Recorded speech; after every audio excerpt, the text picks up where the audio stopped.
طيب خليني أسألك سؤال بسيط في الأول، إيه اللي يخليك متأكد إن اللي حواليك ده حقيقي؟ يعني أنت دلوقتي قاعد ماسك الموبايل شايف الدنيا سامع الأصوات، بس إيه الضمان إن ده مش مجرد وهم أو برنامج؟ الفكرة دي مش جديدة خالص، بالعكس دي واحدة من أقدم الأسئلة اللي البشر سألوها لنفسهم. هل الواقع اللي إحنا عايشين فيه حقيقي فعلا ولا مجرد خدعة؟ زمان الفلاسفة كانوا بيقولوا ممكن نكون بنحلم، بس دلوقتي مع التطور التكنولوجي السؤال بقى أخطر بكتير. هل ممكن نكون عايشين جوه محاكاة زي لعبة فيديو ضخمة جدا؟ خلينا نفهم الموضوع واحدة واحدة. احنا كبشر وصلنا لمرحلة اننا بنصمم عوالم افتراضية، يعني دلوقتي عندك العاب فيها شخصيات وبيئات وقوانين فيزيائية، وفي ناس جوه الالعاب دي بتعيش حياة كاملة. تخيل بقى بعد 100 سنة او 1000 سنة التكنولوجيا هتوصل لفين.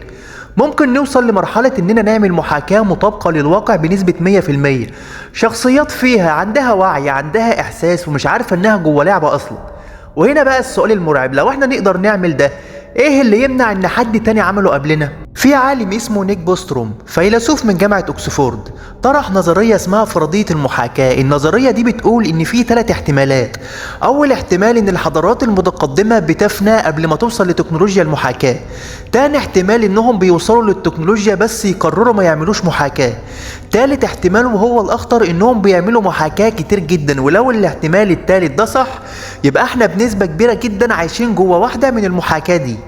طيب استنى، ازاي نثبت ده؟ في شوية أدلة غريبة الناس بتتكلم عنها، زي مثلا إن الكون ليه حدود رياضية دقيقة جدا، وكل حاجة فيه ماشية بقوانين ثابتة بشكل غريب. في ناس بتقول إن ده شبه كود، زي القوانين اللي بتتحط في الألعاب. كمان في حاجة اسمها بيكسليشن اوف ريليتي، يعني إن الكون ممكن يكون متكون من وحدات صغيرة جدا زي البيكسلز في الشاشة. يعني بدل ما الواقع يكون مستمر، هو ممكن يكون متقطع على مستوى معين. طيب خلينا نروح لحاجة أغرب. أنت عمرك حسيت إن في حاجة اسمها لاج في الحياة؟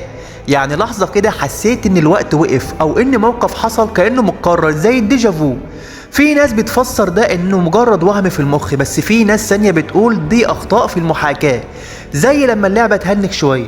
طيب خلينا نسأل تاني سؤال مهم، لو إحنا فعلا في محاكاة، مين اللي عاملها؟ هل هم بشر زينا بس متطورين أكتر، ولا كائنات تانية، ولا حتى ذكاء اصطناعي؟ وممكن يكون الهدف ايه؟ هل هي تجربة علمية ولا تسلية ولا دراسة للتاريخ؟ تخيل ان حياتك كلها بكل مشاعرك وافكارك وقراراتك مجرد داتا بتتسجل. طيب لو ده حقيقي، هل نقدر فعلا نخرج من المحاكاة؟ دي واحدة من اصعب الاسئلة. بعض العلماء بيقولوا ان لو قدرنا نكتشف ثغرات في قوانين الفيزياء ممكن نعرف ان في حاجة غلط، زي اننا نلاقي ليميتس للواقع، اقصى سرعة، اقصى دقة، اقصى طاقة، وده موجود فعلا زي سرعة الضوء. ليه في حد اقصى؟ ليه مفيش حاجة اسرع؟ هل ده لان الكون متبرمج على كده؟ وفي فكرة تانية مرعبة، ان حتى وعينا نفسه ممكن يكون جزء من الكود. يعني احساسك انك واعي ممكن يكون مجرد illusion، يعني انت مش حر فعلا، انت مجرد شخصية بتنفذ برنامج. بس هنا بقى في نقطة مهمة جدا، حتى لو احنا في محاكاة، هل ده يغير اي حاجة؟ يعني انت بتحس، بتتعب، بتحب، بتفرح، المشاعر دي حقيقية بالنسبة لك، سواء العالم ده حقيقي او مصنوع انت بتعيشه.